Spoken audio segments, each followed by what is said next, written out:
До 22-ри ще бъдете на снимки в Копривщица. Точно така. Зимните периоди, които са във филма, нещата, които отиват към финал, и така единствено малко времето ни притеснява, тъй като ни трябва сняг, а сняг няма.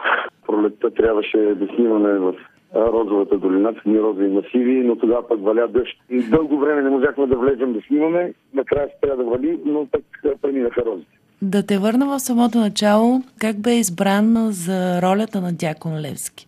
Първо си подадох документи, как си трябва по нормалния начин за кастинга. После разбрах, че са започнали да снимат с Димо Алексия, но вече в последствие дойде Максим Генчев, обади ми се, че иска да дойде в Плевен да се види с мен. И имахме пак две представления, между двете представления ме покани в една репетиционна зала имаме тук. Сложиха камера, дадоха ми текст, така нормален кастинг и после ми каза, че иска да ме вземат за ролята на Васил Левски.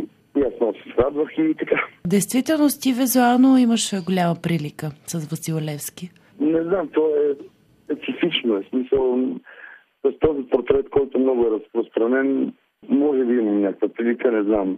Гледал съм снимки автентични на Дякона. Той това нещо го имат много българи. Просто чистка смета, че избраха мен. Надявам да оправдава очакванията. Така е трябвало да стане. Какво е усещането да се въплатиш в кожата на Апостола? Много е странно. Хем е плашещо, също време много любопитно. То са много неща смесени.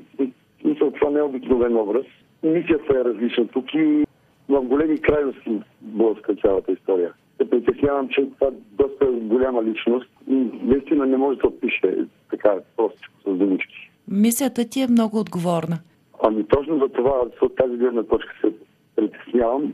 Така искам да се свърша работата възможно най-отговорно и най-истински. Съм нормален човек, работи в театъра, тичам си по нормалните човешки неща. Хората са много, човеците са малко. Да, хем го има, хем го няма. То много непостоянни взаимоотношения има и аз вече се притеснявам да дам каквито да било квалификации. Виждам как подхождат специално за филма, как подхождат. Тръгват началото много скептично, после някакви почват много да се запалват по идеята и забравят какво са говорили малко преди това.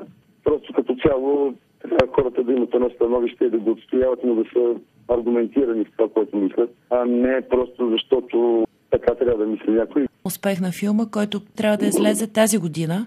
Да даде Бог и всичко да е нормално. Трябва да излезем тази година.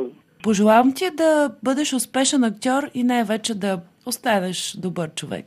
Благодаря много и поздрави на вас и на всички, които ще чуят това интервю и да са живи и здрави.